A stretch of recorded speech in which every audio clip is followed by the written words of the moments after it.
মহাভারতের অন্যতম অঙ্গ হল শ্রীমদ্ভগবদ্ গীতা। কুরুক্ষেত্রের যুদ্ধ শুরু হওয়ার ঠিক আগে অর্জুন নিজের আপনজনদের বিরুদ্ধে যুদ্ধ করবেন না বলে ঠিক করে অস্ত্র নামিয়ে রাখেন। তখন শ্রীকৃষ্ণ তাকে জীবনের সঠিক দিশা দেখান, কর্তব্যের আসল অর্থ বোঝান। এত হাজার বছর পরেও গীতার বাণী আজও আমাদের জীবনে একইভাবে প্রযোজ্য ও উপযোগী।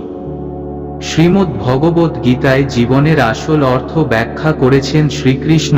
গীতার বাণী সঠিকভাবে অনুসরণ করতে পারলে সাফল্যের পথের সন্ধান পাওয়া যায়। সেই কারণে আমাদের প্রত্যেকেরই গীতা পাঠ করা জরুরি, কারণ গীতার বাণী জীবনে সাফল্যের মূল ভিত্তি।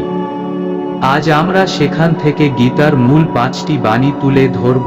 শ্রীকৃষ্ণের এই 5 বাণী সাফল্যের সন্ধান দেয়। যখনই আপনি জীবনে সংকট বা সংশয়ের মুখে পড়বেন, তখনই গীতার বাণী আপনাকে আশ্রয় দিতে পারে। গীতার বাণী অবশ্যই আপনাকে জীবনে কঠিন সময় থেকে বেরিয়ে আসতে সঠিক পথের সন্ধান দেবে। গীতার বাণী আপনার জীবনের সব সমস্যা দূর করে সুখী ও সাফল্যের দিকে নিয়ে যাবে। জেনে নিন গীতার এই 5 বাণীর কথা। 1 নাম্বার বাণী, জীবনে জন্মের মতো মৃত্যু অবধারিত। গীতায় কৃষ্ণ বলেছেন, যার জন্ম হয়েছে তার মৃত্যু হবেই, তাই মৃত্যুর কথা ভেবে আতঙ্কিত হওয়ার কিছু নেই বা প্রিয়জনের মৃত্যুতে ভেঙে পড়াও ঠিক নয়। 2 নাম্বার বাণী, কোনো মানুষ সবাইকে সন্দেহের চোখে দেখার একটা প্রবণতা থাকে। কোনো কারণ ছাড়াই এরা সবাইকে সন্দেহ করেন, কিন্তু যারা অন্যকে সন্দেহ করেন তারা জীবনে কখনো খুশি হতে পারেন না। অন্যকে সন্দেহের চোখে দেখলে সম্পর্কের ভালোবাসা ও পারস্পরিক আস্থা নষ্ট হয়ে যায়। তাই গীতায় শ্রীকৃষ্ণ অকারণ সন্দেহ ত্যাগ করার পরামর্শ দিয়েছেন। 3 নাম্বার বাণী, ঈশ্বর আপনাকে সব সমস্যা থেকে মুক্ত করতে পারেন, সেই কারণে সব সময় নিজের সব কাজে ঈশ্বরকে স্মরণ করুন। গীতায় শ্রীকৃষ্ণ বলেছেন, যে ব্যক্তি ঈশ্বর চিন্তা করে জীবন কাটান, তিনি মৃত্যুর পর সরাসরি ঈশ্বরের কাছে পৌঁছে যান।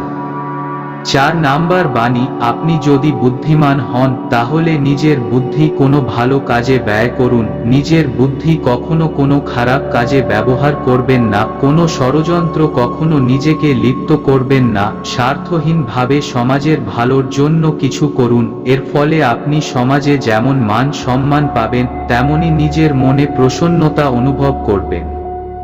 5 নাম্বার বাণী, গীতায় শ্রীকৃষ্ণ অর্জুনকে সব রকম আসক্তি থেকে মুক্ত হওয়ার পরামর্শ দেন। কারোর প্রতি অকারণ মুগ্ধতা কখনোই কাজের কথা নয়। বিশেষ করে নিজের শরীরের প্রতি কোনো রকম টান থাকা ঠিক নয়। এই নশ্বর দেহ একদিন পঞ্চভূতে বিলীন করে যাবে, তাই শরীরের প্রতি কোনো রকম মোহ মায়া রাখবেন না। সব আসক্তি ত্যাগ করে সত্যের পথে এগিয়ে চলুন। লোভ, রাগ ও ঈর্ষা হলো আমাদের সবচেয়ে বড় 3 শত্রু। এই 3 শত্রু আমাদের নরকের পথে নিয়ে যায়। সেই কারণে লোভ, রাগ ও ঈর্ষা সম্পূর্ণভাবে ত্যাগ করুন। এই সব শত্রু নিজের জীবন থেকে দূরে রাখলে আপনি সফল ও সুখী জীবন যাপন করতে পারবেন। বন্ধুরা, শ্রীকৃষ্ণের চরণে প্রণাম জানিয়ে শেষ করছি। জয় শ্রীকৃষ্ণ। কমেন্ট করুন আর ইউটিউব চ্যানেলটিকে সাবস্ক্রাইব করুন। ধন্যবাদ।